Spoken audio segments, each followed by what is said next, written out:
विकल्प करती है कि उन्हें लोकसभा की सदस्यता से निष्कासित कर दिया जाए। जो सदस्य इस प्रस्ताव के पक्ष में हाँ कहें। सांसद श्रीमती महुआ मित्रा का आचरण अनैतिक और संसद सदस्य के रूप में अशोभनीय है। In essence, you are finding me guilty of breaching a code of ethics that does not exist.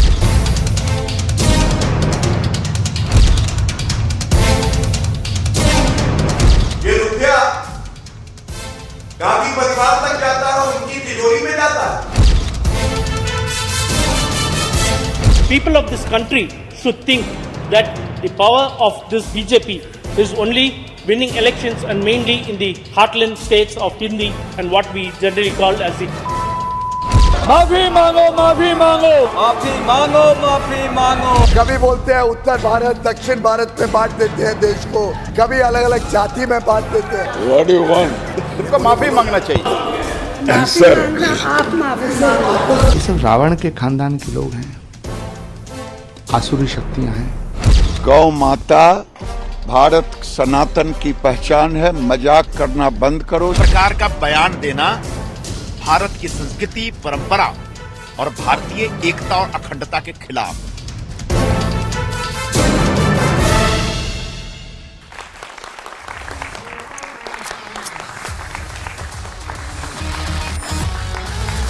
नमस्कार, देश नहीं झुकने देंगे में बहुत बहुत स्वागत आप सभी का। मैं हूं आपके साथ अमन चोपड़ा। यकीन मानिए इस हफ्ते राजनीति में कुछ ऐसा हुआ जो शायद या तो नहीं होता या तो बहुत कम होता है। मेरी नजर में तो शायद होता ही नहीं है, पहली बार हुआ है।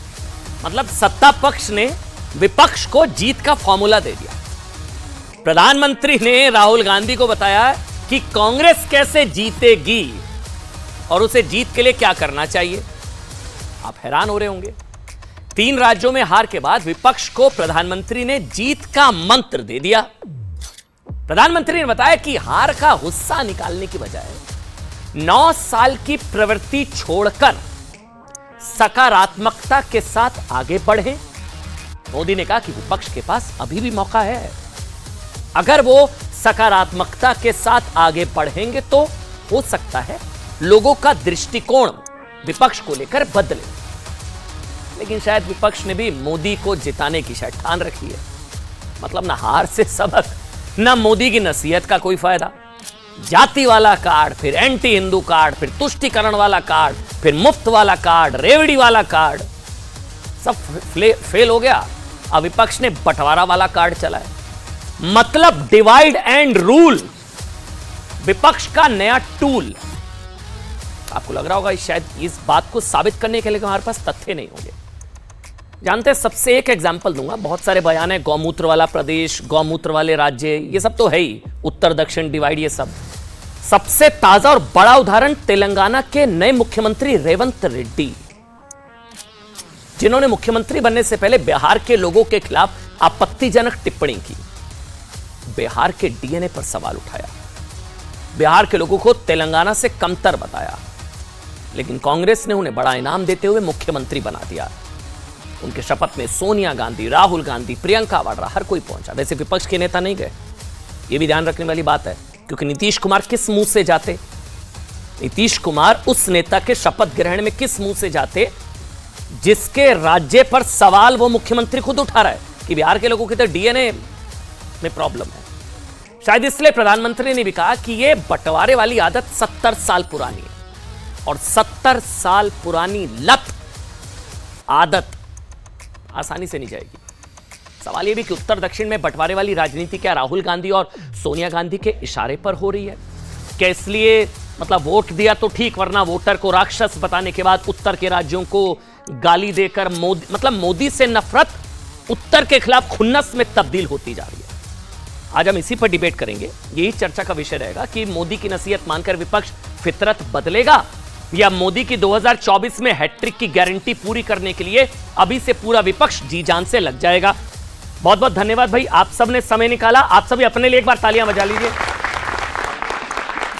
नजर आ रहे हैं आपको शहजाद पूनावाला, भारतीय जनता पार्टी के राष्ट्रीय प्रवक्ता, तालियां बजती रहे भाई। तहसीन पूनावाला कांग्रेस पार्टी के बहुत बड़े समर्थक हैं। तहसीन आपका स्वागत, शहजाद भाई आपका स्वागत, राजकुमार भाटी समाजवादी पार्टी के राष्ट्रीय प्रवक्ता हैं भाटी साहब, बहुत बहुत धन्यवाद, आपने समय निकाला। शहजाद, मेरा सीधा सा सवाल है, मैं प्रेस कॉन्फ्रेंस अभी रविशंकर प्रसाद की भी मैंने सुनी, आप लोगों को कहना है ये पूरी स्क्रिप्ट जो लिख रहा है ना बंटवारे वाली, ये सोनिया गांधी या कांग्रेस लिख रही है, आप ये किस आधार पर कह रहे हैं कि ये पूरी ये जो बंटवारे वाली स्क्रिप्ट है, उत्तर दक्षिण में बांटने वाली, ये डिवाइड एंड रूल, विपक्ष का नया टूल, ये स्क्रिप्ट सोनिया गांधी लिख रही है या कांग्रेस है इसके पीछे, कैसे साबित करिए? शहजाद पूनावाला। देखिए, सबसे पहले इन्होंने दी हिंदू और सनातन को गाली, फिर उसके बाद जाति वाला कार्ड जो गया खाली, और उसके बाद हमने देखा कि उत्तर और दक्षिण की सियासत बांटने वाली, और अब जो है डीएनए में भी बांटा है इन्होंने तेलंगाना और बिहारी। अब ये केवल सेंथिल कुमार का बयान नहीं है जो डीएमके के नेता ने दिया है गौमूत्र का। वैसे तो मुझे हंसी आती है कि 5 वर्ष पहले जब इनके पास ये राज्य थे तब वो गौमूत्र वाले राज्य नहीं थे और गौ को अपमानित कर रहे हैं। मैं आपको बता दूं कि कर्नाटका के जो ब्रांड के लिए लोग लड़ाई लड़ रहे थे, नंदिनी ब्रांड, उसका लोगो जो है वो गौ का ही है, और गौ की ऐसी महत्वता है, वो तो गांधी जी का है। गांधी जी तो सबसे बड़े गौवंश को बचाने वाले थे, तो क्या गांधी जी सांप्रदायिक थे? पर चलिए, गांधी जी को तो उन्होंने बहुत पहले ही त्याग दिया है। परंतु उसके बाद हमने जो बयान देखा रेवांत रेड्डी का, रेवांत रेड्डी कहते हैं कि तेलंगाना का डीएनए बिहार के डीएनए से बेहतर है। अरे भाई, कोई मशीन है ऐसे मापने की? और ये एकलौता ऐसा बयान नहीं, बार बार ऐसे बयान उन्होंने दिए हैं बिहारी ऑफिसर्स के बारे में, जो ऑफिसर पढ़ लिख कर ऑफिसर बनते हैं और सेवा देते हैं। और इसके अलावा राहुल गांधी ने भी उत्तर भारतीयों के लिए क्या कहा था जब अमेठी में चुनाव हारे, तो उन्होंने कहा था कि उनको इश्यूज की समझ नहीं है। उसके अलावा प्रियंका वाड्रा तब खिलखिलाकर ठहाके मारकर हंस रही थी जब चन्नी ने कहा कि उत्तर प्रदेश बिहार के लोग जो होते हैं वो भैया होते हैं। अब मेरा सवाल इनसे नहीं है, क्योंकि ये इधर उधर की बातें करेंगे, शिवसेना बाकी चीजें गिनाएंगे। उत्तर प्रदेश या बिहार से, नॉर्थ से, आप लोग जब ये सब बिहार उत्तर प्रदेश से बुरा लगता है जब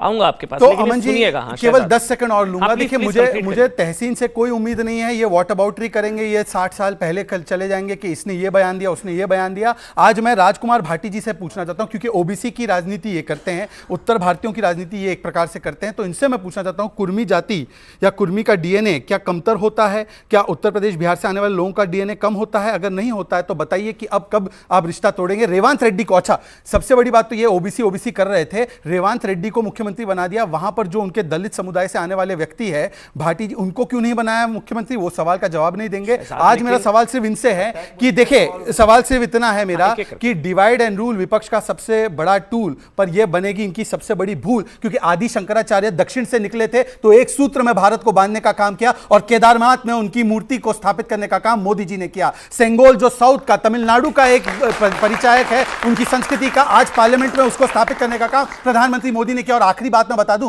कैसा रिश्ता है हमारा तमिल काशी संगमम के बारे में सुना होगा। जब हमारे 15वीं शताब्दी में एक पांडवा राजा थे, उन्होंने ये कल्पना की कि मुझे यहां पर दक्षिण में शिव जी का मंदिर स्थापित करना है, तो काशी से उन्होंने लिंगम लाया, और वो लिंगम लाया तो स्थापित हुआ शिव काशी और तिन काशी में। तो तिन काशी और काशी का क्या अद्भुत अनोखा रिश्ता है, ये इनके बंटवारे की राजनीति से खत्म नहीं होगा। ये जो एंटी सनातन फिल्म रिलीज हो रही है, इसकी डायरेक्टर सोनिया गांधी या कांग्रेस है, ये बताइए। ये तो साबित किया ही नहीं आपने 4 मिनट बोला। हाँ, मुझे 1 मिनट और दे सकते हो क्योंकि मुझे आगे बढ़ना है। ये जो एंटी सनातन फिल्म जो रिलीज हो रही है ना, उत्तर के खिलाफ, ये जो भी चल रहा है, इसकी डायरेक्टर कांग्रेस है। हाँ, स्क्रिप्ट सोनिया जी की है, कैसे? ये तो मैं आपको बताता हूं कि 1 मिनट बस। हाँ, सोनिया गांधी की सरकार ने कहा था कि राम जी का कोई अस्तित्व नहीं है, ऐसा हलफनामा उन्होंने दिया था। राम सेतु को तोड़ने की साजिश की गई थी, उस समय पर मंत्री थे टीआर बालू। और कल जब टीआर बालू को भाजपा के लोग कह रहे थे, डीएमके के नेता के बयान के लिए, जो उन्होंने गौमूत्र राज्य बोला है, जो उन्होंने पहले भी शिव जी और पार्वती जी के लिए बोला है, उसके लिए माफी मांगो, तो पीछे से सोनिया गांधी की आवाज आती है, Why should we apologize? You apologize। इस प्रकार का बयान आता है, मतलब कि ये वही लोग हैं जिन्होंने राम के अस्तित्व को नकारा, जिन्होंने राम जी के मंदिर को रोकने का काम किया, जिन्होंने हिंदू गंदा शब्द है इनके नेता कर्नाटका में बोल गए, जिन्होंने कहा कृष्ण जी ने अर्जुन को जिहाद सिखाने का काम किया है। और सोनिया जी का कल टीआर बालू के डिफेंस में आना, ये सबूत है कि संरक्षण दिया जा रहा है सनातन को गाली देने वालों को कांग्रेस की तरफ से। मतलब डीएम के बदनाम हुई कांग्रेस तेरे लिए, आप पे पीछे पता ही नहीं था। लोगों को लग रहा था सेंथिल, स्टालिन, ये लोग, इन लोगों को हिंदुत्व या प्रॉब्लम है उत्तर भारत से, उत्तर से, इन लोगों से, ये सारे बच्चे उत्तर भारत से ही हैं, इन बच्चों से प्रॉब्लम हो सकती है डीएमके को। आप लोगों का दिमाग था ये, मतलब जो आरोप लगा रहे हैं शहजाद। तहसीन पूनावाला, ये इनकी सबसे बड़ी होगी भूल अगर इनको लगेगा आप सब यहाँ पर है फूल, क्योंकि आप कोई नहीं है, आप लोग यहाँ पर सारे इंटेलिजेंट लोग हैं, सब आते हैं उत्तर प्रदेश और बिहार की पावन धरती से। सारी बातें की। इनको कुछ भी सवाल पूछिए, आप पे दूसरों पे आरोप लगाएंगे, अपनी बात नहीं रखेंगे। मैं खुले कहता हूं कि जो हुआ गलत हुआ। इन तरह के शब्दों का लोकतंत्र में बिल्कुल कोई स्थान नहीं। आपको कोई अधिकार नहीं किसी को कुछ कहने का, चाहे वो नॉर्थ से आए, साउथ से आए, ईस्ट से आए, वेस्ट से आए। भारत एक है, एक देश हमेशा रहेगा। इस भारत के लिए बलिदान गांधी परिवार ने दिया और अन्य लोगों ने दिया है। लेकिन सवाल यह है कि कम से कम इन नेताओं ने माफ़ी मांगी। चलो आप कह दो फॉर्मेलिटी के लिए मांगी, आप मान लो कि ये सीरियस नहीं थे, कोई बात नहीं, माफ़ी मांगी। माननीय प्रधानमंत्री जी ने 2015 में जब वे बिहार में कैंपेन कर रहे थे, उन्होंने नीतीश कुमार जी के डीएनए को क्वेश्चन किया। नीतीश कुमार जी ने उस पर ऑफेंसिव हुए, प्रधानमंत्री जी को उन्होंने पत्र लिखा, नीतीश जी के डीएनए को के लिए उन्होंने उसको क्वेश्चन किया। जो चीज़ रेवंत रेड्डी ने किया वो माननीय प्रधानमंत्री ने किया। मैं हिम्मत है कहने को रेवंत रेड्डी गलत थे, नो डाउट अबाउट इट। है हिम्मत इनको कहने में प्रधानमंत्री जी गलत है, नहीं कहेंगे, बहाना देंगे। माननीय प्रधानमंत्री ने केरला की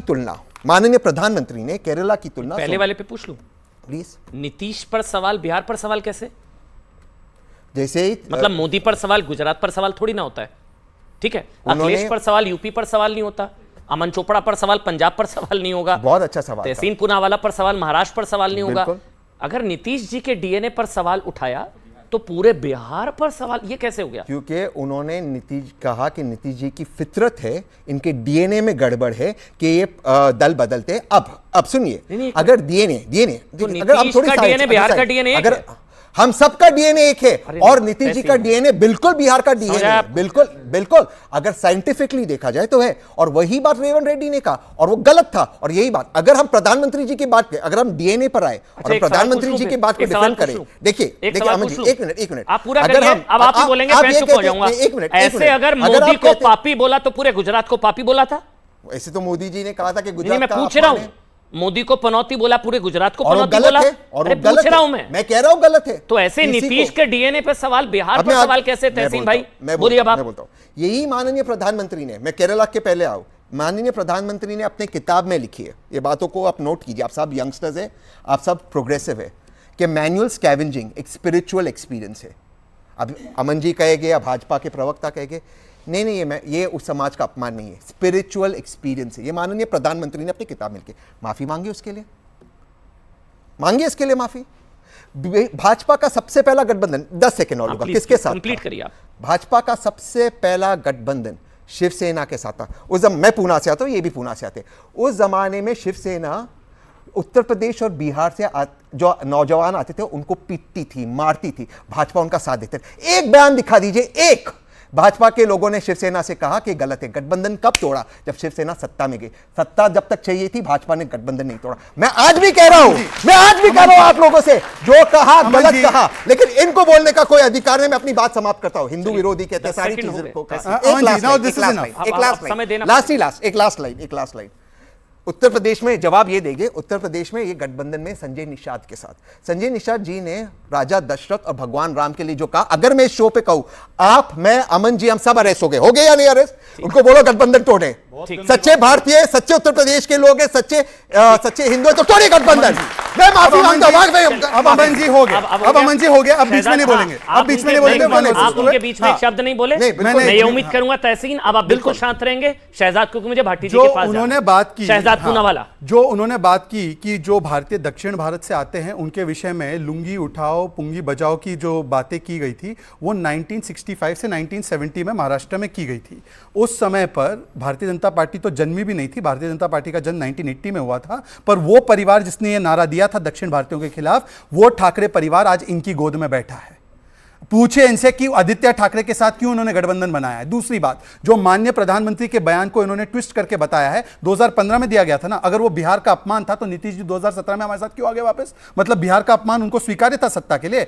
मैं आज आपने पूछना चाहता हूं, ये मैं आपको बयान सुना रहा हूं रेवंत रेड्डी का। इन्होंने क्या कहा कि हमने तो अपॉलोजाइज किया। रेवंत रेड्डी का किसी ने अपॉलॉजी देखा है क्या? रेवंत रेड्डी ने अपॉलोजाइज किया है क्या बिहारियों के लिए? एक नहीं, अनेकों बार कहा है। और रेवंत रेड्डी का मैं आपको बिहार का जो उन्होंने कहा है वो स्टेटमेंट सुनाता हूं। अगर इनमें ताकत, इनमें गट्स है तो पीएम का वो स्टेटमेंट सुनाए और आप तय कर लो कि किसने किसका इंसल्ट किया था। अब मैं आपको सुना रहा हूं। Bihar and Uttar Pradesh, they are Kurmis, they have migrated to Vizianagaram, Andhra, from there to here, they have worked with Nizam, that is how they came to Telangana. They are Kurmis in Bihar. Bihar DNA से तेलंगाना डीएनए बेहतर है। बिहार डीएनए से तेलंगाना डीएनए बेहतर है, मतलब कांग्रेस की विकृत सोच देखिए, जिसको प्रकृति ने एक बनाया। ह्यूमन डीएनए, मानवता का डीएनए एक ही है, चिंपैंजी का भी डीएनए 98% हमारी तरह है, परंतु मानवता को जिसने एक बनाया है वो कांग्रेस बंटवारा रखने की उसकी क्षमता है। मैं आज पूछना चाहता हूं कि बिहारी डीएनए से बेहतर है तेलंगाना डीएनए, इसके लिए सोनिया गांधी, राहुल गांधी या रेवंत रेड्डी ने कब माफी मांगी? डेट टाइम बता दे, उसके बाद बात करें, क्योंकि ये राजनीतिक विश्लेषक के रूप में आकर एक बात करते हैं, वहां पर उनको पदोन्नति मिलती है। बताइए कब माफी मांगी? माफी मांगी सेंथिल ने ना, अभी तक सनातन के सफाई पर माफी मांगी स्टालिन ने ना, अब तो सीएम का इनको तो इनाम मिल गया। बहरहाल इनाम मिल जाता है, जब इस तरह से एंटी सनातन बातें की जाती हैं तो इनाम तो शायद मिल ही जाता है। नहीं भाटी जी, आप मतलब ये जो लड़ाई है उत्तर भारत बंटवारा कार्ड, ये इस पर समाजवादी पार्टी कहां खड़ी है? राजकुमार भाटी। समाजवादी पार्टी पूरे भारत को एक मानती है, भारत के हर नागरिक से प्रेम करती है, हर नागरिक का सम्मान करती है, हर जाति का सम्मान करती है, हर धर्म का सम्मान करती है। समाजवादी पार्टी का स्पष्ट मानना है कि किसी को भी किसी के जाति, धर्म या डीएनए पे प्रश्न उठाने का या उसका मखौल उड़ाने का अधिकार नहीं है। लेकिन दोनों पूनावाला बंधुओं की चर्चा में अब तक हम ये समझे हैं कि गलत बातें दोनों तरफ से कही जाती हैं।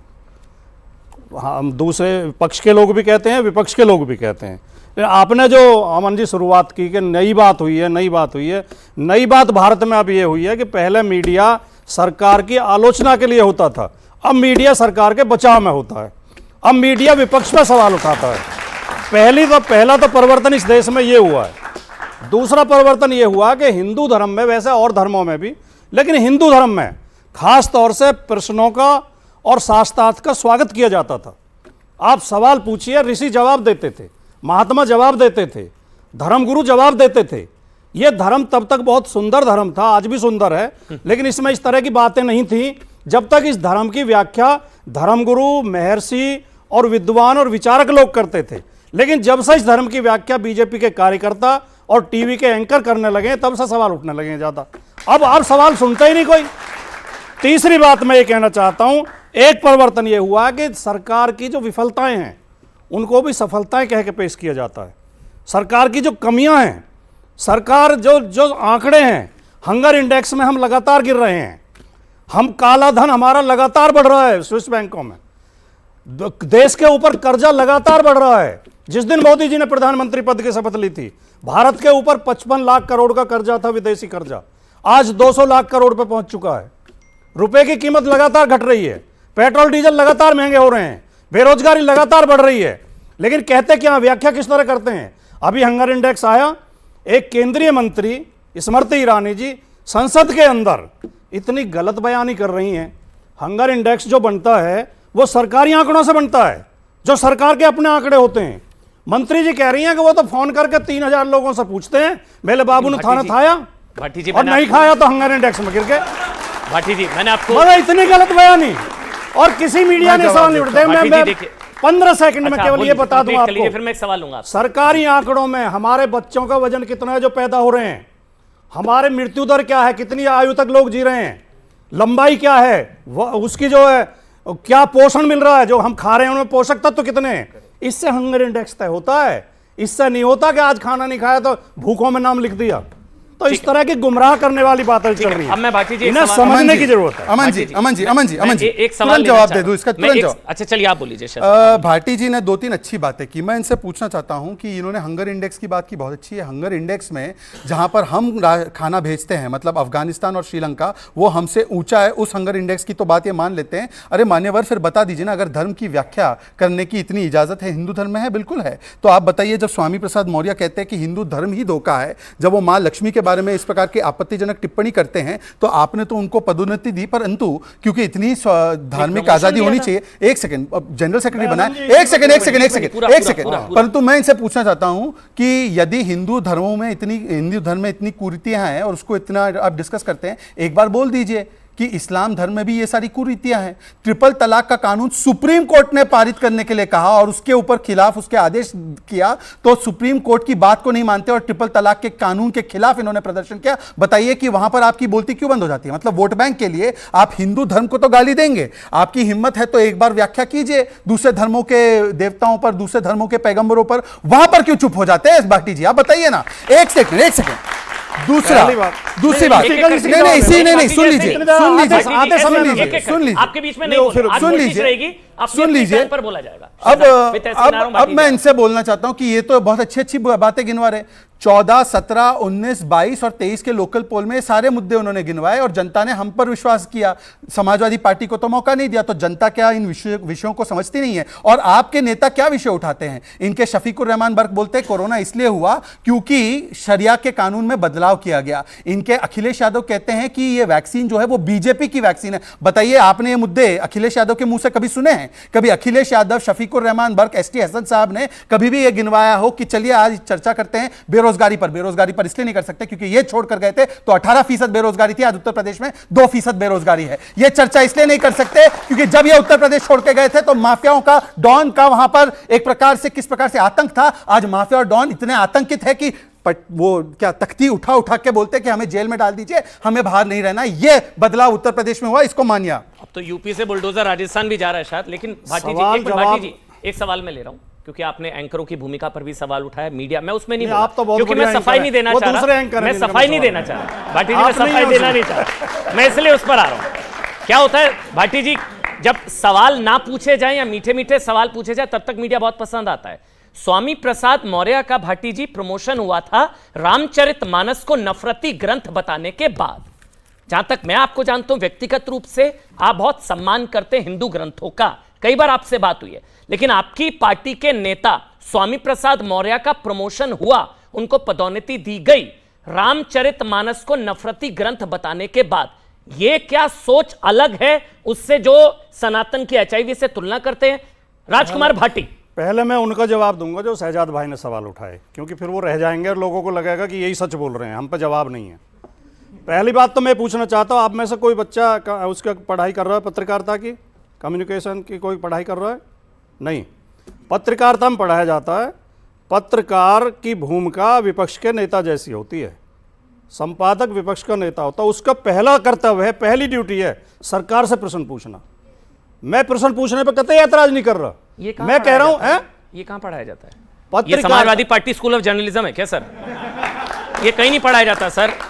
सुनिए, मैं आपको बता देता हूं, पत्रकार का काम, अगर बाहर बारिश हो रही है पत्रकार कहेगा, पत्रकार ये थोड़ी ना कहेगा कि बाहर मौसम बहुत अच्छा है, खिड़की खोल के देखेगा बारिश हो रही है, बताएगा ना सर, सच बताना पड़ेगा सर, ऐसा नहीं है। अमन जी, हाँ ठीक है, बोल लीजिए आप, मैं इसलिए बीच में नहीं बोलना चाह रहा था, लेकिन आपने क्योंकि कहा ऐसा पढ़ाया जा रहा है बच्चे, जिम्मेदारी के साथ कहना चाहता हूं, क्योंकि ये पत्रकारिता क्लास नहीं है, वरना मैं कोर्ट नाम लेके भी कोर्ट करता, मुझे अभी नाम ठीक से याद नहीं आ रहा, ले लिखा हुआ है जो एक विद्वान ने लिखा है, पत्रकारिता सदैव सत्र में रहने वाली एक संसद की तरह होती है और संपादक विपक्ष का नेता होता है। ये एक बहुत बड़े विद्वान ने पत्रकारिता के बारे में कहा। अच्छा, मैंने जो पढ़ा मैं एक बता दूं, एक आप सबके लिए। अच्छा, मेरी नजर में भाटी जी, और मैं भी एक बार बता देता हूं, मेरी नजर में पत्रकार की भूमिका उस एम्पायर की तरह होती है जो अगर आउट होगा ना तो आउट देगा, गेंदबाज की मदद हो रही है होए, लेकिन वो सच के साथ खड़ा होगा। अगर उसको आउट होता दिख रहा है तो वो मुंह बंद करके नहीं खड़ा रहेगा सर, सच का साथ देना पड़ेगा। मेरी नजर में पत्रकार की भूमिका वो एम्पायर पत्रकारिता पे कर रहे हैं, मैं थोड़ा सा और टॉपिक पे आ जाते हैं। और मेरा निवेदन है कि कम से कम ये छोटी छोटी बातें एडिट ना की जाए। पत्रकारिता के दो रूप होते हैं, एक समाचार, एक विचार। समाचार के लिए आपकी बात सही है, समाचार में तटस्थता होनी चाहिए, निष्पक्षता होनी चाहिए, जैसा है वैसा ही बताना चाहिए, लेकिन विचार तो आप विचार में तो पक्ष रखोगे। एक वाक्य तो पत्रकार का पहला कर्तव्य होता है सरकार की गलत नीतियों की आलोचना करना। सरकार, पत्रकार जनता का प्रतिनिधि होता है, ना कि सरकार का प्रतिनिधि। तो सर, जनता सरकार की भी है ना भाटी जी। सरकार के पास सैकड़ों, आप क्यों आए यहाँ पर? सरकार के पास सैकड़ों करोड़ का बजट होता है, जरूरी है, आपका पक्ष भी जरूरी है। केवल एक सरकार पे डिबेट नहीं करेंगे ना सर, सरकार के पास सैकड़ों, पत्रकारिता पे डिबेट नहीं करेंगे। आखिरी बात बोल के इसे खत्म कर रहा हूं, आप नहीं शुरू करें। सरकार के पास सैकड़ों करोड़ का बजट होता है अपने कामों का प्रचार करने का।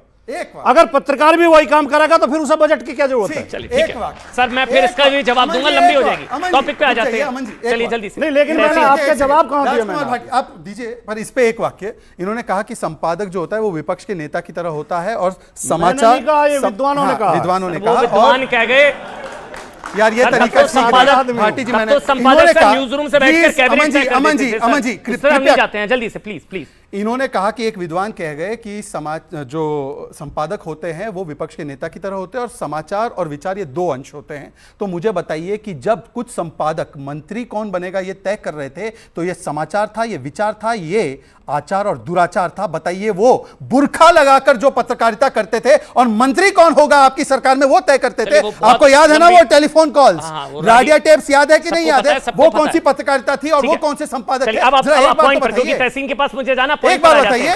चलिए आप भाटी जी। अच्छा ऐसा नहीं, और उनमें से एक अमर सिंह का भी ऑडियो है, अमर सिंह जी का, स्वर्गीय अमर सिंह जी का भी ऑडियो है, उसी रेडियो टेप्स ऑडियो में। पत्रकारिता पर बात क्या विचार हो गया। राजकुमार भाटी, स्वामी प्रसाद मौर्य का प्रमोशन रामचरितमानस के नफरती ग्रंथ है अकॉर्डिंग टू राजकुमार भाटी जी। जो शहजाद भाई ने सवाल उठाए थे मैं उनकी रोशनी में ये कहना चाहता हूं कि स्वामी दयानंद को आप हिंदू मानते हैं या नहीं मानते? सर स्वामी प्रसाद मौर्य आपको सुनाई नहीं दे रहा? मैं वहीं आ रहा हूं, आइए ना सर, मैं वहीं आ रहा हूं, कड़ी वहीं से जुड़ेगी। अच्छा जोड़िए जोड़िए जोड़िए। स्वामी दयानंद को आप हिंदू मानते हैं नहीं मानते? आप बताइए। मानते हैं? आप स्वामी दयानंद सरस्वती की तुलना स्वामी प्रसाद मौर्य से कर रहे हैं, यही मेरे लिए शर्मनाक बात है। स्वामी दयानंद की तुलना स्वामी प्रसाद मौर्य से कर रहे हैं। वो स्वामी प्रसाद मौर्य जो जिसने कहा, एक हल्की बात अब ताली मत बजाओ, बहुत हल्की बात कही है, हल्की बात अब ताली मत बजाओ।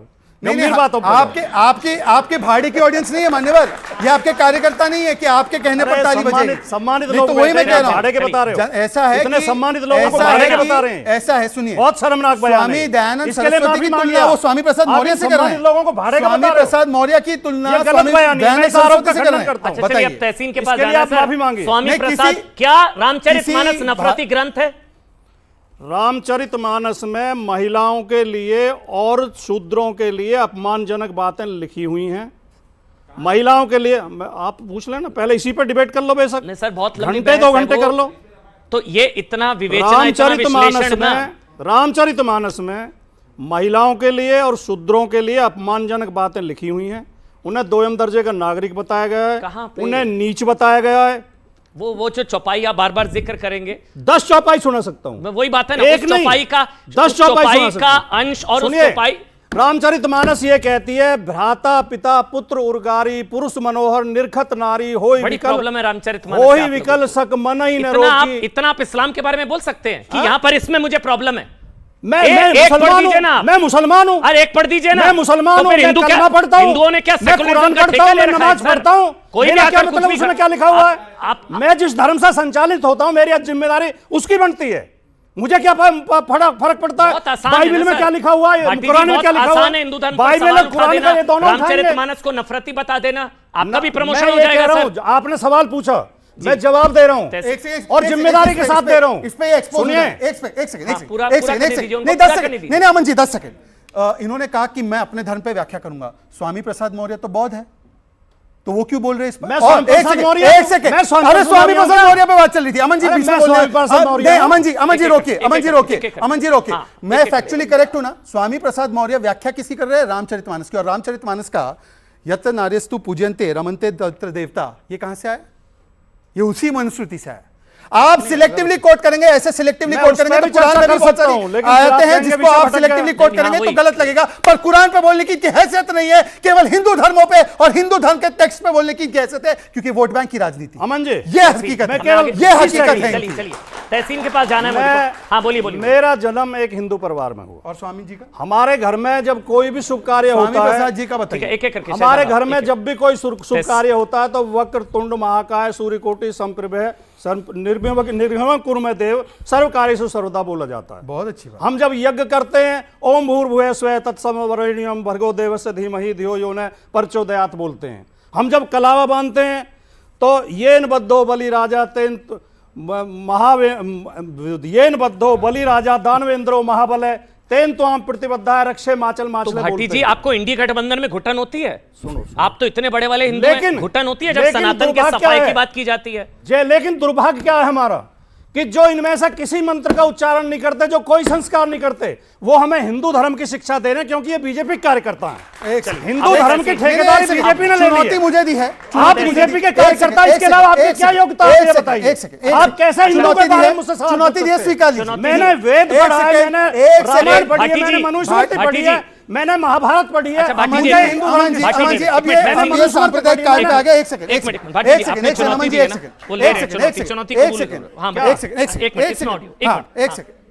जटाटवी गलत जल प्रवाह पावित स्थले गड़े व ये कोई मंत्र नहीं है। आगे का बताओ, आगे का बताओ। कभी किसी भारतीय मुसलमान से मत बोलना कि तुम्हारा ये संस्कृति नहीं है। मैं आगे से पूछता हूं, आगे का बताइए। कौन से संस्कार में अरे भाई बताइए आगे का, आगे का बताइए, बताइए आगे, आगे का बताइए। नहीं आता इनको नहीं आता। इसलिए मैं कहता हूं किसी भारतीय मुसलमान से उसकी संस्कृति का मत बोलिए। मैंने कभी नहीं कहा राम भक्तों पर गोली चलाना सही है। आपने राम भक्तों पर गोलियां चलाई, आज राम मंदिर बन रहा है। चलिए, अब मैं तहसीन पूनावाला के पास जा रहा हूं इस माइक के साथ, क्योंकि बहुत देर से तहसीन नहीं बोल पाए। तहसीन बहुत देर से नहीं बोल पाए। तहसीन नहीं, मैं तहसीन पूनावाला, अब मैं आपके पास आ रहा हूं।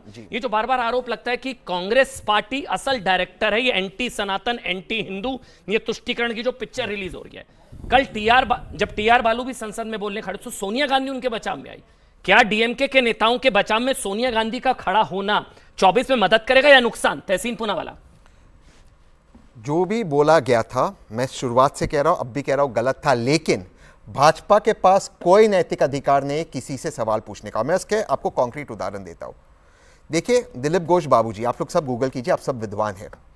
उन्होंने जो मां दुर्गा के बारे में बोला, उसके बाद कोई भी व्यक्ति उनको जेल में डालता, जेल में डालना बहुत दूर की बात है, उनको सांसद बनाकर पार्लियामेंट में भेजा गया, भारतीय जनता पार्टी। भगवान हनुमान जी के जाति बताने वाली ये पार्टी थी। मैंने संजय निषाद जी की बात की आपको। अच्छा, अगर हमारा हिंदू धर्म जो बहुत विशाल धर्म है, हमारी देश की आत्मा है सनातन जी, प्लीज। अगर मैं आज आपको बोलूं आपकी टी शर्ट थोड़ी गंदी है तो आप ये कहेंगे तेरी भी ज्यादा गंदी है, या आप ये बताएंगे मेरी क्यों गंदी है? मैं ये नहीं कहूंगा, है ना? तो आप अपनी बात करिए ना। कहेंगे आप सड़क पे और लड़ाई करो, चाहे वो ओवीसी हो चाहे वो भाजपा की हो, इनसे बचो। ऐसा कोई सगा नहीं जिसको भाजपा ने ठगा नहीं। गरीबी हटाओ के नारे देते रहे, परंतु कभी गरीबी हटी नहीं। केवल दामाद की गरीबी हटाई और केवल अपने परिवार की गरीबी हटाई। और मैं पूछूंगा राहुल गांधी पर क्या एक्शन हुआ? उस तरह के शब्दों का हमारी सनातन परंपरा में ऐसा है कि कोई भी शुभ कार्य करने से पहले गंगा जल का छिड़काव होता है।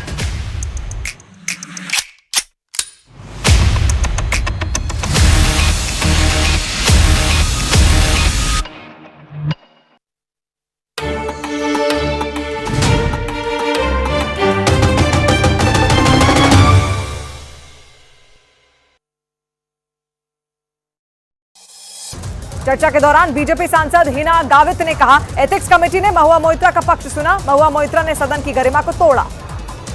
टीएमसी सांसद सुदीप बंदोपाध्याय ने महुआ मोइत्रा का बचाव किया। एथिक्स कमेटी की रिपोर्ट पर महुआ मोइत्रा को बोलने का मौका दिए जाने की मांग की। सदन में चर्चा के दौरान तृणमूल सांसद कल्याण बनर्जी ने आरोप लगाया कि सदन में पेश होने से पहले ही एथिक्स कमेटी की रिपोर्ट मीडिया में लीक हुई। मध्य प्रदेश, राजस्थान और छत्तीसगढ़ में बीजेपी पर्यवेक्षकों की नियुक्ति, अध्यक्ष जेपी नड्डा ने नियुक्त किए पर्यवेक्षक। रक्षा मंत्री राजनाथ सिंह बनाए गए राजस्थान के पर्यवेक्षक। टीम में सरोज पांडे और विनोद तावड़े का भी नाम शामिल। हरियाणा के मुख्यमंत्री मनोहर लाल खट्टर को मिली मध्य प्रदेश के पर्यवेक्षक की जिम्मेदारी। लक्ष्मण और आशा लालरा भी टीम में शामिल। छत्तीसगढ़ के लिए नियुक्त पर्यवेक्षकों की टीम में केंद्रीय मंत्री अर्जुन मुंडा और सर्बानंद सोनोवाल का भी नाम। दुष्यंत कुमार भी टीम के सदस्य। राजस्थान में मुख्यमंत्री के नाम को लेकर अब सामने आए 3 नाम। अर्जुन राम मेघवाल और सीपी जोशी के साथ केंद्रीय मंत्री अश्विनी वैष्णव भी रेस में शामिल। मुख्यमंत्री चेहरे के लिए मंथन के बीच अध्यक्ष जेपी नड्डा से मिले ज्योतिरादित्य सिंधिया। संसद भवन में हुई मुलाकात। सीएम चेहरे पर चर्चा के बीच गृह मंत्री अमित शाह से मिले महंत बालकनाथ। संसद भवन में करीब 20 मिनट तक हुई मुलाकात। मध्य प्रदेश के नवनिर्वाचित बीजेपी विधायक अजय विश्नोई का सीएम पद पर बड़ा बयान। कहा, जीते 163 विधायक के अलावा कोई और भी बन सकता है मुख्यमंत्री। राजस्थान के मुख्यमंत्री को लेकर कयासों के बीच विधायक किरोड़ी लाल मीणा के एक समर्थक ने शुरू की दंडवत यात्रा। उत्तराखंड ग्लोबल इन्वेस्टर समिट का प्रधानमंत्री मोदी ने किया उद्घाटन। देहरादून में भव्य समारोह। देहरादून में ग्लोबल इन्वेस्टर समिट को प्रधानमंत्री नरेंद्र मोदी ने किया संबोधित। बोले, कुछ ही वर्षों में भारत बन जाएगा दुनिया की तीसरी सबसे बड़ी अर्थव्यवस्था। प्रधानमंत्री के लोगों से देश में ही शादी करने की अपील। बोले, उत्तराखंड में डेस्टिनेशन मैरिज के लिए आए लोग। उत्तराखंड ग्लोबल इन्वेस्टर समिट में कई देशों के राजदूत और बड़े उद्योगपति शामिल। देहरादून में 2 दिन तक चलेगा summit. Uttarakhand global investor summit को मुख्यमंत्री पुष्कर सिंह धामी ने किया संबोधित। बोले, निवेश से राज्य में बढ़ेंगे रोजगार के मौके। उत्तराखंड इन्वेस्टर समिट को बाबा रामदेव ने किया संबोधित। लोगों से राज्य में निवेश करने की अपील की। एबीवीपी के राष्ट्रीय अधिवेशन का केंद्रीय गृह मंत्री अमित शाह ने किया उद्घाटन। कार्यक्रम में देश भर से एबीवीपी के 8,500 कार्यकर्ता हुए शामिल। एबीवीपी के अधिवेशन में गृह मंत्री ने किया राम मंदिर का जिक्र। बोले, अयोध्या में राम मंदिर निर्माण की नहीं कर सकता था कोई कल्पना। जेडपीएम के लाल डुहोमा बने मिजोरम के नए मुख्यमंत्री। आइजोल में हुआ शपथ ग्रहण समारोह। केंद्रीय मंत्री नरेंद्र सिंह तोमर, प्रहलाद पटेल और रेणुका सिंह का इस्तीफा राष्ट्रपति ने किया स्वीकार। विधानसभा चुनाव जीतने के बाद तीनों मंत्रियों ने दिया था इस्तीफा। 3 मंत्रियों के इस्तीफे से खाली विभागों का बंटवारा। अर्जुन मुंडा को कृषि और राजीव चंद्रशेखर को जल शक्ति राज्य मंत्री का अतिरिक्त भार। लोकसभा से इस्तीफा देने वाले नेताओं को लोकसभा हाउसिंग कमेटी का नोटिस। 30 दिनों में दिल्ली का आवास खाली करने को कहा। लोकसभा स्पीकर ने बीजेपी सांसदों का इस्तीफा स्वीकार किया। बीजेपी के 11 सांसदों ने विधानसभा चुनाव जीतने के बाद लोकसभा सदस्यता से दिया था इस्तीफा। मध्य प्रदेश में नए सीएम को लेकर पोस्टरबाजी। ग्वालियर में नरेंद्र सिंह तोमर का लगा पोस्टर, लिखा बॉस। मध्य प्रदेश में कांग्रेस की बड़ी हार के बाद कमलनाथ ने कांग्रेस का प्रदेश अध्यक्ष पद छोड़ा। राष्ट्रीय अध्यक्ष मल्लिकार्जुन खड़गे को सौंपा अपना इस्तीफा। रूस के राष्ट्रपति व्लादिमीर पुतिन ने की प्रधानमंत्री नरेंद्र मोदी की तारीफ। बोले, मोदी की गारंटी भारत के विकास की गारंटी। पुतिन ने रूस से तेल खरीदने के मामले का किया जिक्र। बोले, दबाव के बावजूद पीएम मोदी ने भारत के हित में फैसले लिए। जम्मू कश्मीर से धारा 370 हटाए जाने के मामले पर सुप्रीम कोर्ट 11 दिसंबर को फैसला सुनाएगा। 5 सितंबर को संविधान पीठ ने 16 दिन की सुनवाई के बाद फैसला सुरक्षित रखा था। दुनिया का 1/4 फोन भारत में बनाने का एप्पल का लक्ष्य। अगले 2 से 3 वर्षों में हर साल 50 मिलियन आईफोन बनाने का टारगेट। भारत में एप्पल के विस्तार की खबर पर केंद्रीय संचार मंत्री अश्विनी वैष्णव का पोस्ट, लिखा, मोदी की गारंटी पर एप्पल का भरोसा। भारत ने अगले साल मार्च तक प्याज निर्यात पर प्रतिबंध लगाया। देश में प्याज की उपलब्धता बनाए रखने के लिए लिया गया फैसला। रिजर्व बैंक ऑफ इंडिया ने बैंकों के लिए रेपो रेट को स्थिर रखा है। रेपो दर 6.5% की रहेगी और आरबीआई ने लगातार 5वीं बार रेपो रेट को स्थिर रखा। अस्पतालों और शैक्षणिक संस्थानों में यूपीआई से भुगतान की सीमा बढ़ाई गई। 1 लाख की जगह अब 5 लाख रुपए कर सकेंगे भुगतान।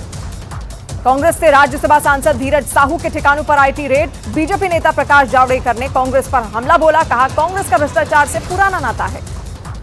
कांग्रेस के राज्यसभा सांसद धीरज साहू पर आईटी के रेड के बहाने पीएम मोदी का कांग्रेस पर हमला। कहा, जनता से जो लूटा है उसकी पाई लौटानी पड़ेगी, ये मोदी की गारंटी है। अस्पताल में भर्ती केसीआर से मिलने पहुंची बेटी कविता। हाल जानने के लिए सीएम रेवंत रेड्डी ने स्वास्थ्य सचिव को भेजा अस्पताल। हैदराबाद में सीएम रेवंत रेड्डी ने प्रजा दरबार लगाया, जहां पहली दिन ही सैकड़ों लोग अपनी शिकायत लेकर सीएम आवास पहुंचे। दिल्ली के पंजाबी बाग में पूर्व एमएलए दीप मल्होत्रा के घर पर फायरिंग मामले में 2 शूटर गिरफ्तार। लॉरेंस बिश्नोई गैंग से जुड़े हैं दोनों शूटरों के तार। केंद्रीय मंत्री ज्योतिरादित्य सिंधिया के मुताबिक नए साल में अयोध्या का एयरपोर्ट हो जाएगा तैयार। मंदिर में प्राण प्रतिष्ठा से पहले पीएम मोदी करेंगे उद्घाटन। एनसीपी नेता सुप्रिया सुले ने नवाब मलिक पर लिखे लेटर को लेकर उप मुख्यमंत्री देवेंद्र फडणवीस पर उठाए सवाल। कहा, अजीत पवार के साथ बीजेपी एक होने का दिखावा करती है। उप मुख्यमंत्री देवेंद्र फडणवीस के लेटर पर बोले एनसीपी प्रमुख अजीत पवार। कहा, गठबंधन में हर किसी को अपनी भूमिका तय करने का अधिकार। बीजेपी ने महाराष्ट्र के कई शहरों में कांग्रेस अध्यक्ष मल्लिकार्जुन खड़गे के बेटे और कर्नाटक सरकार की मंत्री प्रियांक खड़गे के खिलाफ किया प्रदर्शन। सावरकर पर दिए बयान को लेकर किया प्रदर्शन। महाराष्ट्र के नासिक में कांग्रेस नेता प्रियांक खड़गे के सावरकर पर दिए गए बयान का विरोध। बीजेपी युवा मोर्चा ने प्रियांक खड़गे के खिलाफ निकाली यात्रा। महाराष्ट्र के ठाणे में भी प्रियांक खड़गे के खिलाफ प्रदर्शन। बीजेपी युवा मोर्चा के कार्यकर्ताओं ने पोस्टर बैनर के साथ विरोध किया। मशहूर अभिनेता जूनियर महमूद का निधन, कैंसर की वजह से ली अंतिम सांस, दुनिया को कहा अलविदा। पश्चिम बंगाल के आसनसोल में बीजेपी ने अवैध खनन के खिलाफ किया प्रदर्शन। नेशनल हाईवे पर जाम लगाकर जताया विरोध। नाबालिग लड़कियों को लेकर कलकत्ता हाईकोर्ट की टिप्पणी को सुप्रीम कोर्ट ने बताया गैर जरूरी, मामले का लिया स्वतः संज्ञान। कहा, उपदेश देने से बचें जज। दिल्ली में यमुना नदी के किनारे बने गौशाला तोड़ने पर लोगों का विरोध, सड़क जाम कर किया प्रदर्शन। बिहार के वैशाली में बदमाशों का कहर, पूर्व उपमुखिया और आरजेडी नेता मैनेजर सानी को मारी गोली। हत्या के बाद लोगों का फूटा गुस्सा, सड़क पर लगाया जाम। सुखदेव गोगामेणी की पोस्टमार्टम रिपोर्ट के मुताबिक उनके शरीर पर 9 गोलियां मिली, जबकि उनके दोस्त नवीन शेखावत को 7 गोलियां लगी थी। जयपुर में सुखदेव गोगामेणी की हत्या के बाद शूटरों के डीडवाना पहुंचने का दावा। पुलिस सूत्रों के मुताबिक आरोपी ने डीडवाना से आगे जाने के लिए कार बुक की थी। सुखदेव गोगामेणी हत्या मामले में पुलिस ने शूटरों को डीडवाना से सुजानगढ़ तक पहुंचाने वाले कार मालिक को हिरासत में लिया। पुलिस सूत्रों के मुताबिक सुजानगढ़ से दोनों आरोपी बस से फरार हो गए। पुलिस सूत्रों के मुताबिक सुखदेव गोगामणि की शूटर नितिन फौजी और गैंगस्टर संपत नेहरा के बीच मिला कनेक्शन। शुरुआती जांच में दोनों के बीच संपर्क होने की बात आई सामने। सुखदेव गोगामणि ने गनमैन नरेंद्र का सवाई मानसिंह अस्पताल में इलाज जारी। नरेंद्र के भाई ने कहा, गोली लगने के बाद भी नरेंद्र ने किया था बदमाशों का मुकाबला। पश्चिम बंगाल के दार्जिलिंग में भारी बर्फबारी के बाद बर्फ से ढका पहाड़। बर्फबारी की वजह से कई इलाकों में लुढ़का पारा। मिगजॉम तूफान की वजह से चेन्नई के कई इलाकों में भारी बारिश। मूसलाधार बारिश के बाद सड़कों पर पानी भरा। 3 दिन बाद भी तमिलनाडु मिगजॉम तूफान के असर से पूरी तरह उबर नहीं पाया। देर रात रेस्क्यू के दौरान एनडीआरएफ की टीम ने एक और शव बरामद किया। अयोध्या में बन रहे राम मंदिर की नई तस्वीरें श्री राम जन्मभूमि ट्रस्ट ने जारी की। जनवरी में मंदिर में रामलला की होनी है प्राण प्रतिष्ठा। राम मंदिर में रामलला के प्राण प्रतिष्ठा कार्यक्रम का निमंत्रण मिलने पर कांग्रेस नेता आचार्य प्रमोद कृष्णम ने ट्वीट कर जताया आभार।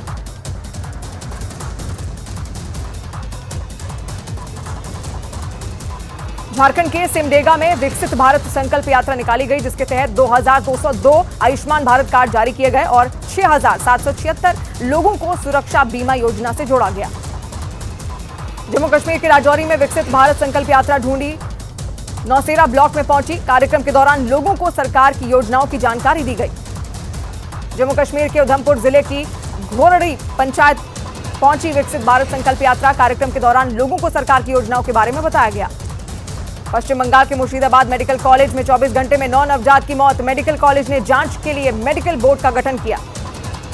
जम्मू कश्मीर पुलिस के शहीद इंस्पेक्टर मसरूर को सुपुर्दे खाक करने से पहले लोगों ने दी श्रद्धांजलि। आतंकी हमले में घायल इंस्पेक्टर का दिल्ली एम्स में हुआ था निधन। यूपी के सीतापुर में सरकारी जमीन पर अवैध कब्जे के खिलाफ चलाया गया अभियान। बुलडोजर से तोड़े गए जमीन पर बने अवैध निर्माण। उत्तर प्रदेश के बाराबंकी में तांत्रिक के भेष में पहुंचे 2 लड़कों पर लगा रेप का आरोप। दोनों आरोपियों की गांव वालों ने जमकर की पिटाई। महाराष्ट्र के नागपुर में राज्य सरकार के विरोध में प्रदर्शन। कांग्रेस प्रदेश अध्यक्ष नाना पटोले सहित कई सारे पार्टियों के नेता हुए।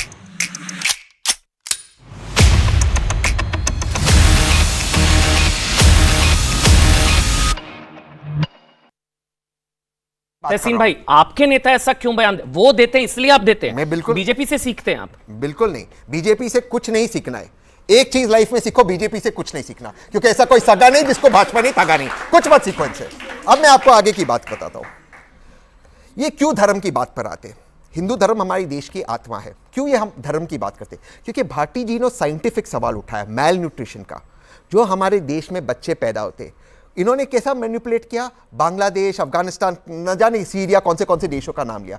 सवाल वो नहीं था, सवाल है हमारे बच्चों में मेल न्यूट्रिशन स्किडिंग की दिक्कत है, हमारे प्रोटीन डेफिशिएंसी है। हमारी जो एवरेज हाइट है, अमित जी मुझे रोकना मत, जो एवरेज हाइट है हमारी बढ़ नहीं रही है दुनिया के मुकाबले। वो रिपोर्ट के बारे में इनको बात नहीं करना है। तो ये क्या करेंगे? ये लोग इसको डाइवर्ट करेंगे धर्म के ऊपर। मैं एक लास्ट चीज पूछता हूं, अगर हमारा धर्म, हमारा कल्चर, चाहे वो ओवैसी साहब की तरफ से हो या चाहे वो भाजपा के नेताओं की तरफ से हो, अगर कोई भी धर्म इतने ही खतरे में था, ओवैसी साहब के बच्चे या भाजपा के नेताओं के बच्चे क्यों सड़क पे नहीं आते? क्यों तलवार नहीं उठाते? इनके बच्चे जाएंगे फॉरेन यूनिवर्सिटी, अंग्रेजी में पढ़ाई करेंगे और गरीबों को कहेंगे आप सड़क पे आओ लड़ाई करो, चाहे वो ओवैसी हो चाहे वो भाजपा के नेता। इनसे बचो, ऐसा कोई सगा नहीं जिसको भाजपा ने ठगा नहीं। लेकिन वोटर तो आपको ठग रहा है। अमन जी एक सेकंड, अमन जी प्लीज आप बोलिए शहजाद, आप बोलिए। अगर मेल न्यूट्रिशन का सवाल है, इतना महत्वपूर्ण सवाल है, तो इनके नेता हिंदू धर्म, सनातन और बिहारी डीएनए को गाली देने के बदले मेल न्यूट्रिशन पर बात करते हैं ना रेवंत रेड्डी। और बाय द वे, ये यूनाइटेड नेशंस की रिपोर्ट है कि पिछले 9 वर्षों में मेल न्यूट्रिशन पर तो भारत ने बहुत इंप्रूवमेंट की है। 70 वर्ष में आपने स्थिति ऐसी क्यों पैदा कर दी जिसकी वजह से हमारे बच्चे इस प्रकार से कुपोषण का शिकार थे? पहले इसका जवाब दीजिए कि गरीबी हटाओ के नारे देते रहे, परंतु कभी गरीबी हटी नहीं, केवल दामाद की गरीबी हटाई और केवल अपने परिवार की गरीबी हटाई। और एक बात मुझे बताइए कि रेवांत, देखिए तहसीन पुनावाला कांग्रेस से नहीं है, रेवांत रेड्डी का बयान ये कह रहे हैं निंदनीय है, खंडनीय है, बीजेपी से कुछ मत सीखो, हमसे सीखो भी मत। आप सीखेंगे तो फिर राम जी का आपको सम्मान करना पड़ेगा, आप तो राम जी का अपमान करने वाले लोग। सुन लीजिए, हाँ एक सेकंड, नरेश अग्रवाल की बात की ना, एक सेकंड, नरेश अग्रवाल की बात की बहुत इंटरेस्टिंग है। 2017 में उन्होंने बयान दिया, समाजवादी पार्टी में थे, 2018 में उन्होंने छोड़ी, इन्होंने निकाला नहीं, तो बताइए क्यों नहीं निकाला? अब सुन लीजिए, मैं केवल एक ही चीज कहता हूं कि कांग्रेस पार्टी अधिकृत रूप से कब कहेगी कि वो शर्मिंदगी महसूस करती है रेवंत रेड्डी के बयान पर जो बिहार के खिलाफ था, और आरजेडी एसपी का ऑफिशियल स्टैंड क्या है? शहजाद, आप दिल से बताइए, आप चाहते हैं कि कांग्रेस पार्टी आलोचना करे? क्योंकि अगर वो ऐसा बयान नहीं देगी तो आप लोगों की 29 तक की गारंटी कैसे होगी? आप तो चाहते हैं ना वो ये सब करे। बहरहाल मैं अब आपके सबके पास आ रहा हूं। कितने लोग हैं भाई यूपी बिहार से, कितने लोग हैं? आप लोगों सबने बयान सुने, बुरा लगा तो क्यों लगा, मतलब कोई बोलेगा? हाँ सर, मैं ये पूछना चाहता हूँ कि आपने, सर आपसे मैं पूछना चाहता हूँ सर कि आपने बोला कि भाजपा जो है वो हिंदू को आगे सपोर्ट करती है और हिंदू की बात करती है, क्यों करती है, क्या राइट है? आपने बोला कि हिंदू की बात क्यों करती है? आपने बोला कि हिंदू की बात क्यों करती है? मैं ये पूछना चाहता हूँ सर, एक मिनट बात सुनिए सर। आप बोले कि हिंदू को क्यों सपोर्ट करती है, हिंदू की बातें क्यों करती है? मेरा सवाल ये है कि आपको क्या अधिकार है और आपको क्या अधिकार है कि आप हिंदू धर्म के बारे में कुछ गलत बोले? चलिए अब एक मिनट बैठ जाइए। आप में से एक मिनट मैं आ रहा हूं, एक मिनट। मेरा आपसे कहां से हैं आप? मैं मध्य प्रदेश से हूं, अभिषेक सुमन, हिंदी वाद विवाद समिति का सदस्य हूं, दिल्ली विश्वविद्यालय। मेरा आपसे सवाल है कि क्या इन नफरती नेताओं के साथ आप भारत को दोबारा 2024 में जीत के अपने प्रधानमंत्री को पनौती कहने वाले राहुल गांधी को प्रधानमंत्री बना पाएंगे? और आपसे मेरा प्रश्न है, जब स्वामीनाथन मौर्य रामचरितमानस में सवाल पूछा, स्वामी प्रसाद मौर्य जब रामचरितमानस पे सवाल उठा सकते हैं तो क्यों समाजवादी का एक मुसलमान नेता कुरान पे सवाल नहीं उठा सकता? क्यों हलाल पे प्रश्न नहीं होता? क्यों मस्जिद में महिलाओं को बढ़ते थे उस पर प्रश्न नहीं होता? मेरा आपसे प्रश्न ये है। चलिए और कोई? हाँ बताइए, खड़ी होगी, बताइए। मेरा प्रश्न कांग्रेस के प्रवक्ता साहब से कि जैसा कि राहुल गांधी जी ने, प्रवक्ता नहीं है, समर्थक है, ठीक है। तो मेरा सवाल समर्थक साहब से कि राहुल गांधी जी जब भारत जोड़ो यात्रा कर रहे थे तो वो बार बार इस बात का चर्चा कर रहे थे कि नफरत के बाजार में हम मोहब्बत की दुकान खोल रहे हैं। लेकिन वर्तमान समय में हम देखें जो इंडिया अलायंस है, जितने भी गठबंधन दल है, वो कोई धर्म के नाम पर बांटने का प्रयास कर रहा है, चाहे स्वामी प्रसाद मौर्य साहब हो, चाहे रेवंत रेड्डी साहब हो, चाहे वो उदयनिधि जी हो, स्टालिन साहब हो, या फिर जाति के आधार पर बांटने का प्रयास करे। अब उत्तर और दक्षिण पे बांटने का प्रयास किया जा रहा है। तो इससे यह स्पष्ट होता है कि कहने के जो आप कह रहे थे कि नफरत के बाजार में हम मोहब्बत की दुकान खोल रहे हैं, लेकिन दिखाई तो ये देता है कि आप मोहब्बत के बाजार में अब नफरत की दुकान खोल रहे हैं। इस पर आप क्या कह रहे हैं? तहसीन कोनावाला, मतलब कहने को भारत जोड़ो, असल में भारत तोड़ो। 2-3 सवाल पूछे मैं उनको मिलाकर एक ही जवाब देता हूँ। मैं आपसे बिल्कुल इत्तेफाक रखता हूँ। हाँ बोलिए। क्यों मैं आपसे बिल्कुल इत्तेफाक रखता हूँ। क्यों हर चीज़ रिलीजन पे आती है? क्योंकि इनको इकॉनमी, देश, जॉब्स, वेब 3.0, फ्यूचर जॉब्स के बारे में बात नहीं करना। इसके लिए अब मैं आता हूं आपके सवाल के ऊपर। नहीं, मैं एक बोल रहा हूं, मैं आपके सवाल और आपके सवाल पे आता हूं। मैंने कभी ये नहीं कहा कि भाजपा जी, प्रियंक खड़गे भी इन्हीं की पार्टी से, बिल्कुल गलत बोला प्रियंक खड़गे ने। सुनिए ना, राहुल गांधी भी इन्हीं की पार्टी से। आप बोलिए। अच्छा, हर्षवर्धन त्रिपाठी मेरे साथ ही आजिए, हर्षवर्धन त्रिपाठी जी मेरे साथ भाई, जोरदार तालियों के साथ स्वागत करें। हाँ बताइए। मैं देखिए, अब आप इस शो में फर्क देखिए। मैं इंडिया का प्रवक्ता हूं, इंडिया का समर्थक हूं, ठीक है? मेरे में वो हिम्मत है कहने को इंडिया तो फिर इंडिया नहीं है, बीजे पार्टी लगाइए ना, फिर बीजे पार्टी इंडिया यात्रा में चलोगे, फिर आप बीजे यात्रा में चलते रहो, बीजे यात्रा करो फिर आप, और बीजे यात्रा में क्या क्या करते थे बता दो। आप बीजेपी को बीजेपी बोलते तो इंडिया को मैं इंडिया, और मैं भारत की बात कर रहा हूं, मैं इंडिया भारत का समर्थक हूं, ठीक है, देश का। अब मैं आपसे पूछता हूं, देखिए, अगर कोई व्यक्ति ने गलत कहा है, चाहे वो खड़गे जी भी हो जो कांग्रेस के अध्यक्ष है, मेरे में हिम्मत है कहने को वो गलत है, गलत को गलत कहने। सर आप पार्टी में नहीं हो, एक मिनट ट्रोल हाँ बोलिए, नहीं कोई ट्रोल, आपको मैं रिस्पेक्ट दे रहा हूं, आपके सवाल का उत्तर ट्रोल करना जरूरी है। तहसीन थैंक यू सर। मेरे में हिम्मत है गलत को गलत कहने में। ये आजादी मुझे कांग्रेस पार्टी के नेता भी देते हैं। आप टीवी पे जाते हो, आप जो गलत है गलत कहते हो, और ये मेरे में हिम्मत है।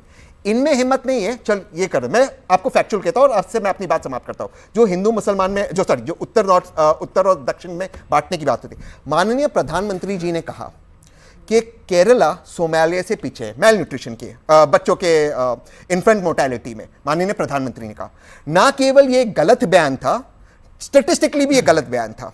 जब केरला के लोगों ने उस पर ऑब्जेक्शन दिया, क्योंकि ऑब्वियसली गलत कहा माननीय प्रधानमंत्री ने, आज तक इन्होंने माफी नहीं मांगी। मैं दोबारा से कह रहा हूं, लास्ट लाइन सर, माननीय प्रधानमंत्री जी ने अपनी किताब में लिखा है, मैनुअल स्कैवेंजिंग एक स्पिरिचुअल एक्सपीरियंस है। आप इसके लिए माफी मांगे। मैं तो कहता हूं खड़गे जी को माफी मांगना चाहिए, हर एक व्यक्ति को मांग, लेकिन फर्क इतना है कि जब कांग्रेस या विपक्ष के लोग कुछ गलत करते हैं, उसमें इतनी तो है कि वो माफी मांगेंगे। ये लोग वो भी नहीं करते, उसको डिफेंड करेंगे। आप देखिए कैसे स्टेटमेंट को डिफेंड करते हैं, ये देखना, ये हिपोक्रेसी है। मेरा सवाल, क्योंकि तहसीन बार बार माफी का जिक्र कर रहे हैं, माफी तो आ गई इस बार।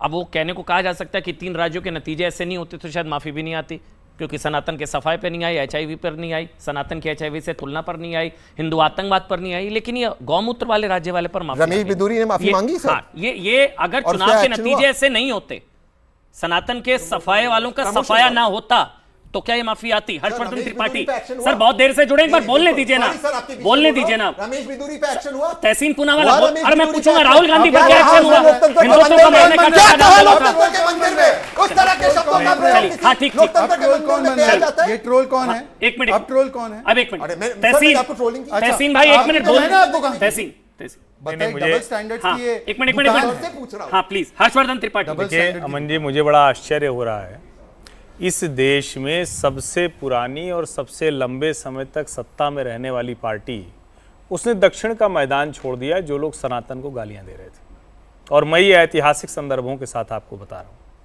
इंदिरा गांधी के समय तक दक्षिण भारत में कांग्रेस एक मजबूत पार्टी हुआ करती थी। कांग्रेस पार्टी का एक राष्ट्रीय पार्टी का चरित्र था। दुर्भाग्य से आज राष्ट्रीय पार्टी का चरित्र कांग्रेस पार्टी का दिख नहीं रहा है। चुनाव आयोग के मानक पर कई पार्टियों का होगा, वरना आप सोचिए, गाय, गंगा, गौमूत्र, सनातन, इस पर कोई ऐसी हल्की टिप्पणी करके निकल सकता है क्या? लेकिन मुझे लगता है कि कुछ बेसिक प्रॉब्लम्स हैं। मुश्किल कहाँ है?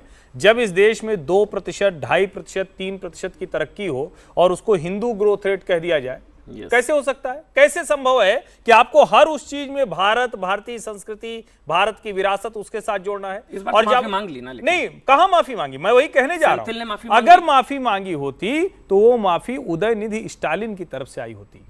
गौमूत्र, गाय, गंगा, ये सनातन और हिंदू धर्म के मूल में है, और वो सनातन को अगर मलेरिया, डेंगू, एड्स बीमारी बता रहे हैं और सदन में कह रहे हैं कि अब हम दूसरा कोई शब्द इस्तेमाल करेंगे। आप उनकी भाषा समझिए सेंथिल कुमार की, वो कह रहे हैं कि अब हम ठीक है, आगे से हम इसके लिए कुछ और शब्द निकालेंगे। यानी इस देश में जो सबसे ज्यादा पूजा के लिए, सबसे ज्यादा आस्था के लिए है, उनके लिए कुछ और वो निकालेंगे जिससे वो अपमानित महसूस करें। हम गौमूत्र राज्य वाले क्या होता है? इससे क्या होता है? हर्षवर्धन, मुझे एक जानना, मैं भाटी जी एक मिनट आपके पास आना है मेरे को। इससे शहजाद भाई आ रहा हूं, मैं आपके पास आ रहा हूं। इससे होता क्या है? मतलब हिंदू धर्म को गाली देने से, सनातन पर सवाल उठाने से क्या एक वर्ग खुश हो जाता है, ताली बजाता है, यहाँ गाली वहां ताली, क्या वोट मिल जाता है? क्योंकि अब पता नहीं, वोट तो कहां, तीनों राज्यों में हिंदी पट्टी में सफाया हो गया इन लोगों का, तो वोट तो नहीं मिल नहीं रहा। मेरे को लग रहा है सबक लिया जाएगा, माफी इसलिए मांगी गई है। मुझे लगता है कि ये जो वोटों का बंटवारा है, इसमें कहीं भारतीय जनता पार्टी है नहीं, इसमें शहजाद जी का कुछ लेना देना है नहीं। इनको तो कुछ वोट मिलेगा नहीं। वोट जिसको मिलना था वो ले गए, तेलंगाना में ले गए कि नहीं ले गए, अब कौन किसका कर्नाटक में भी ले गए वैसे, कर्नाटक में भी उन्हीं का बटा। तो अब सवाल ये है कि क्या ये जो विपक्षी गठजोड़ है वो इस वाली वोटों की लड़ाई के लिए कोई भी बात बोल देगा, कुछ भी कह देगा? और अगर कुछ भी कह देगा, मैं फिर से कह रहा हूं मन, समय बदल गया। अब गाय, गंगा और सनातन पर टिप्पणी करके इस देश में राजनीति नहीं की जा सकती है, ये वक्त आ गया है। मतलब तुष्टीकरण की रेस, कौन बड़ा anti Hindu face, India alliance में इसकी रेस लगी हुई है। ठीक है, शहजाद पूनावाला, फिर बाकी टिप्पणी, क्योंकि मुझे जाना है। देखिए और अभी इंटरप्ट मत करना। तहसीन पूनावाला ने बोला, झूठ बोला कि प्रधानमंत्री ने केरला की तुलना सोमालिया से की। आंकड़ों को बताना कि कहीं का आंकड़ा कहीं से कम है, अगर ये तुलना है तो 2013 में केरल के उस समय के मुख्यमंत्री या जो आगे भी रहे थे, वीएस अच्युतानंदन ने ये बात बोली थी।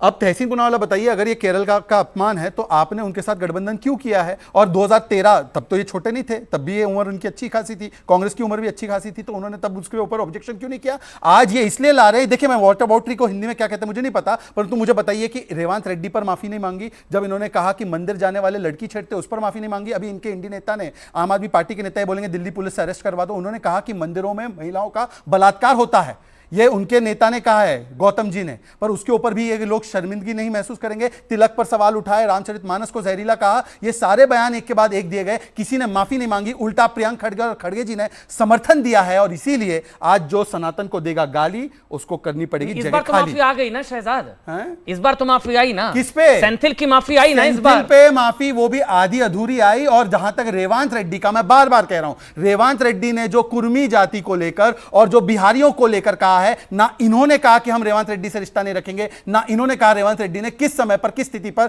समय बता दीजिए यहां पर माफी मांगी हो, बता दीजिए ना। अभी तक क्यों नहीं माफी मांगी?